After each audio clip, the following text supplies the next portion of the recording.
안녕하세요. 김성길 목사와 함께하는 사람 이야기 G7 과정입니다. 자, 특별편 아픈 마음 치유교실 특별편 1-5회가 되겠습니다. 자, 이제 전 시간까지 우리가 죄가 들어오면서 모든 걸 다 망가뜨렸다 하는 것을 말씀드렸죠. 자, 망가진 것들이 뭔지 이 시간 살펴보겠습니다. 죄는 인간의 모든 걸 다 망가뜨렸습니다. 마치 한 방울의 먹물이 맑은 물이 담겨있는 컵 속에 들어가면 전체를 검은 물로 만들어버리는 것과 같죠. 죄는 인간 속에 들어와 인간의 가진 모든 것을 망가뜨리고 빼앗아 버렸습니다. 가장 첫 번째는 하나님과의 관계를 깨뜨린 거죠. 인간은 하나님의 형상대로 만들어졌어요.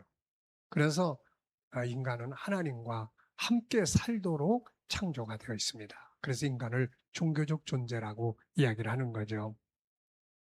범죄한 인간은 하나님을 이제 피해서 숨습니다. 그리고 창세기 4장 16절을 보면 가인은 하나님을 버리고 떠나죠.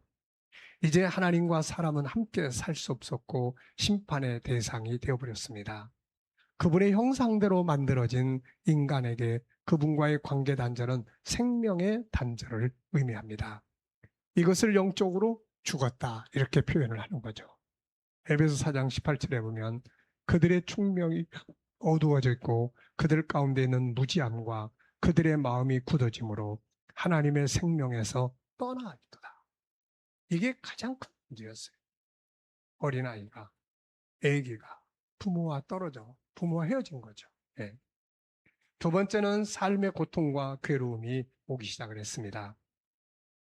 환경은 가시연건기를 내며 인간은 땀을 흘려야 먹을 것을 얻을 수 있게 되었죠. 이것은 삶의 고통, 염려와 근심, 고민과 괴로움의 시작을 보여줍니다. 세 번째는 영원한 억압이 오게 됐죠. 천국에서 영생해야 될 인간이 육체의 질병, 죽음과 함께 생명나무에서 쫓겨남으로써 영생을 잃어버리고 이제는 영원한 형벌인 지옥에 들어가게 된 것입니다.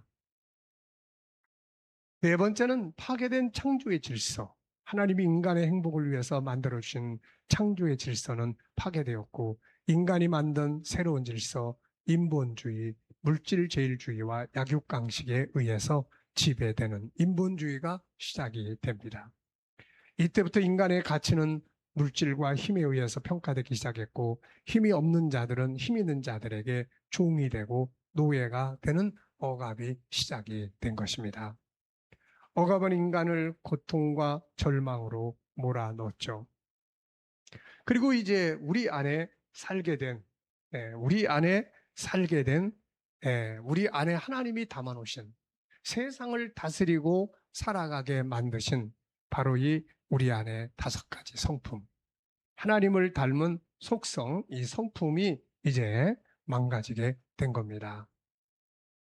어떻게 보면은 이제 기능이 다 망가진 거죠. 자동차 새 걸로 쫙 샀는데 그 자동차가 이제 이 기능들이 다 망가진 거예요. 다 망가진 겁니다. 그래서 이제 자동차가 굴러가긴 하는데 이게 엉망진창이 돼버린 거죠. 인간은 이제 하나님과의 관계가 아니라 죄의 종이 되어버렸어요. 죄는 인간 속에 있는 5가지 성품을 파괴시켜버렸고 이로 인해 인간은 상처받은 성품들을 가지고 살기 시작합니다. 인간이 죄의 종이 되고 난 후 많은 심리적 억압과 질병들을 얻기 시작합니다. 가장 먼저 나타나는 심리적 문제는 부끄러움과 두려움이었습니다. 그리고 하나님을 피하는 기피증이었고 삶의 고통 속에서 오는 염려와 근심으로 가득 차기 시작했고 불행의 원인을 서로 미루며 원망과 변명을 하기 시작했고 자신의 삶을 파괴시킨 상대에 대한 분노, 어리석게 행동한 자기 자신에 대한 분노가 일어나기 시작을 합니다. 미래에 대한 두려움을 갖기 시작했고 인간은 약육강식에 의한 힘의 논리에 의해서 그 가치가 평가되기 시작을 합니다. 이로 인한 억압으로 열등감, 대인기피증, 공포증, 우울증, 무기력증, 염려와 근심 등의 아픈 마음이 사람 속에 기본적으로 자리 잡게 된 거죠. 오늘 인간이 겪고 있는 모든 억압과 아픈 마음의 시작은 바로 이 창세기 3장의 죄가 시작되면서부터 출발을 한 것입니다. 이게 바로 본질적 원인이에요.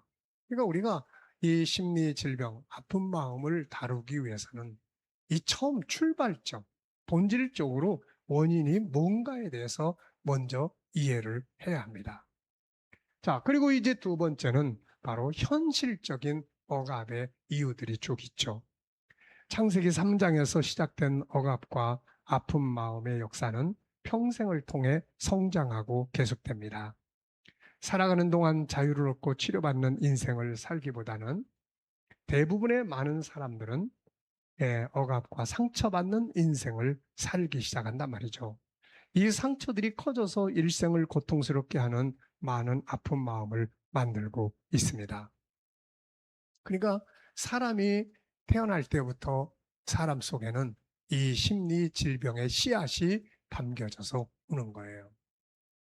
물론 심리 질병의 씨앗만 오는 게 아니라 창세기 1장 27절에 하나님을 닮은 이 선한 건강하고 행복을 만드는 씨앗도 같이 담아져서 오는 거예요.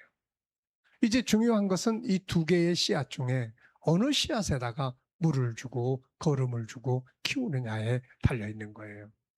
그런데 안타깝게도 대부분의 많은 가정, 대부분의 많은 삶의 현장은 이 심리치료, 아픈 마음, 이 창세기 1장 27절에 하나님을 닮은 선한 씨앗에 물을 주고 건강한 씨앗에 물을 주는 게 아니라 병들고 아픈 이 창세기 3장에 이 심리 질병의 씨앗에다가 물을 주고 거름을 줍니다. 그러다 보니까 이게 커가는 경우가 너무 많은 거예요. 이게 커가는 경우가. 자, 그래서 먼저 태 안에서. 그래서 제가 조리원에서 우리 아기를 낳은 엄마들을 교육을 하고 있는데요. 사실 사람들이 자녀를 키워갈 때 아기 시절에 대해서 별로 그렇게 중요하게 여기지 않아요. 근데 저뿐만이 아니라 모든 심리를 다루는 대부분의 많은 학자들이나 전문가들은 어린 시절, 영유아 시기, 5살 이전, 이 시기를 굉장히 중요하게 이야기를 합니다. 이게 굉장히 중요한 거거든요. 자, 여러분 한번 보세요.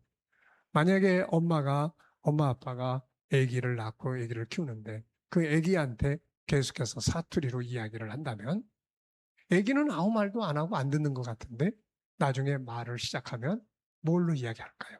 바로 사투리로 이야기를 하기 시작합니다.